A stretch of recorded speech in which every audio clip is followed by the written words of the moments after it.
Nosso lar. Quando o servidor está pronto, o serviço aparece. Novo amigo. Os prefácios, em geral, apresentam autores, exaltando-lhes o mérito e comentando-lhes a personalidade. Aqui, porém, a situação é diferente. Em vão os companheiros encarnados procurariam o médico André Luiz nos catálogos da convenção.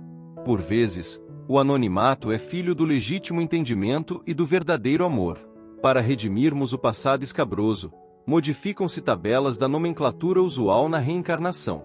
Funciona o esquecimento temporário como bênção da divina misericórdia. André precisou, igualmente, cerrar a cortina sobre si mesmo. É por isso que não podemos apresentar o médico terrestre e autor humano, mas sim o novo amigo e irmão na eternidade. Por trazer valiosas impressões aos companheiros do mundo, necessitou despojar-se de todas as convenções, inclusive a do próprio nome, para não ferir corações amados, envolvidos ainda nos velhos mantos da ilusão. Os que colhem as espigas maduras não devem ofender os que plantam à distância, nem perturbar a lavoura verde, ainda em flor.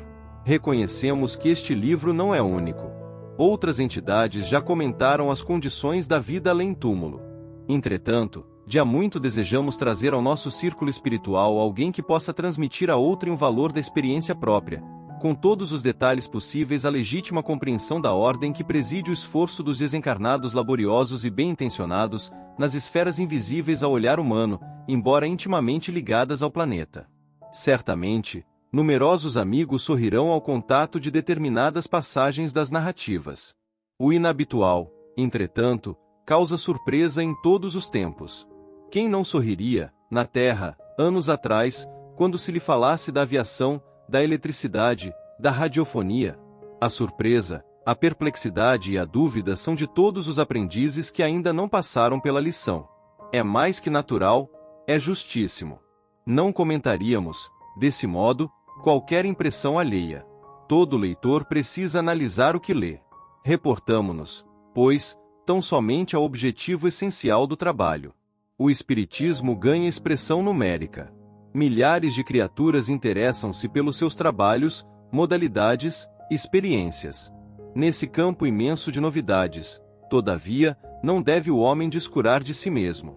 Não basta investigar fenômenos, aderir verbalmente, melhorar a estatística, doutrinar consciências alheias, fazer proselitismo e conquistar favores da opinião, por mais respeitável que seja, no plano físico. É indispensável cogitar do conhecimento de nossos infinitos potenciais, aplicando-os, por nossa vez, nos serviços do bem. O homem terrestre não é um deserdado. É filho de Deus, em trabalho construtivo, envergando a roupagem da carne. Aluno de escola benemérita, onde precisa aprender a elevar-se. A luta humana é a sua oportunidade, a sua ferramenta, o seu livro. O intercâmbio com o invisível é um movimento sagrado, em função restauradora do cristianismo puro. Que ninguém, todavia, se descuide das necessidades próprias, no lugar que ocupa pela vontade do Senhor. André Luiz vem contar a você, leitor amigo, que a maior surpresa da morte carnal é a de nos colocar frente a frente com a própria consciência, onde edificamos o céu, estacionamos no purgatório ou nos precipitamos no abismo infernal. Vem lembrar que a terra é oficina sagrada, e que ninguém a menosprezará, sem conhecer o preço do terrível engano a que submeteu o próprio coração. Guarde a experiência dele no livro da alma. Ela diz bem alto que não basta a criatura pegar-se à existência humana, mas precisa saber aproveitá-la dignamente. Que os passos do cristão, em qualquer escola religiosa, devem dirigir-se verdadeiramente ao Cristo, e que, em nosso campo doutrinário, precisamos, em verdade, do espiritismo e do espiritualismo, mas, muito mais, de espiritualidade. Emmanuel. Pedro Leopoldo, 3 de outubro de 1943. Mensagem de André Luiz. A vida não cessa. A vida é fonte eterna, e a morte é jogo escuro das ilusões. O grande rio tem seu trajeto antes do mar imenso. Copiando-lhe a expressão, a alma percorre igualmente caminhos variados e etapas diversas, também recebe afluentes de conhecimentos, aqui e ali, avoluma-se em expressão e purifica-se em qualidade, antes de encontrar o oceano eterno da sabedoria. Cerrar os olhos carnais constitui operação demasiadamente simples. Permutar a roupagem física não decide o problema fundamental da iluminação, Como a troca de vestidos nada tem que ver com as soluções profundas do destino e do ser. Oh! Caminhos das almas, misteriosos caminhos do coração. É mister percorrê-los antes de tentar a suprema equação da vida eterna. É indispensável viver o vosso drama, conhecer-vos detalhe a detalhe, no longo processo do aperfeiçoamento espiritual. Seria extremamente infantil a crença de que o simples baixar do pano resolvesse transcendentais questões do infinito.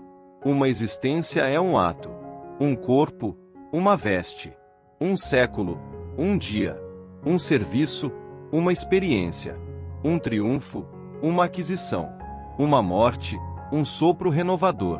Quantas existências, quantos corpos, quantos séculos, quantos serviços, quantos triunfos, quantas mortes necessitamos ainda? E o letrado em filosofia religiosa fala de deliberações finais e posições definitivas. Por toda parte, os cultos em doutrina e os analfabetos do espírito. É preciso muito esforço do homem para ingressar na academia do Evangelho do Cristo, ingresso que se verifica, quase sempre, de estranha maneira, ele só, na companhia do Mestre, efetuando curso difícil, recebendo lições sem cátedras visíveis e ouvindo vastas dissertações sem palavras articuladas. Muito longa, portanto, nossa jornada laboriosa. Nosso esforço pobre quer traduzir apenas uma ideia dessa verdade fundamental. Grato, pois, meus amigos, manifestamo-nos, junto a vós outros, no anonimato que obedece à caridade fraternal. A existência humana apresenta a grande maioria de vasos frágeis, que não podem conter ainda toda a verdade. Aliás, não nos interessaria, agora, senão a experiência profunda, com os seus valores coletivos. Não atormentaremos alguém com a ideia da eternidade. Que os vasos se fortaleçam, em primeiro lugar. Forneceremos, somente, algumas ligeiras notícias ao espírito sequioso dos nossos irmãos na senda de realização espiritual, e que compreendem conosco que o espírito sopra onde quer. E, agora, amigos, que meus agradecimentos se calem no papel, recolhendo-se ao grande silêncio da simpatia e da gratidão. Atração e reconhecimento, amor e júbilo moram na alma. Crede que guardareis semelhantes valores comigo, a vosso respeito, no santuário do coração. Que o Senhor nos abençoe. Tive pais generosos e dedicados que nunca soube valorizar. Prendi esposa e filhos com egoísmo feroz e destruidor. Tive um lar que fechei a todas as pessoas que se encontravam em dificuldades. Aproveitei as alegrias da família, esquecendo de dividir essa bênção com o resto da humanidade, permanecendo indiferente aos mais básicos deveres de fraternidade. No fim, como uma flor criada em estufa, não conseguia encarar a realidade eterna. Não havia desenvolvido os potenciais que Deus havia me dado. Sufoquei tudo, criminosamente, pensando só no meu bem-estar. Não me preparei para a nova vida.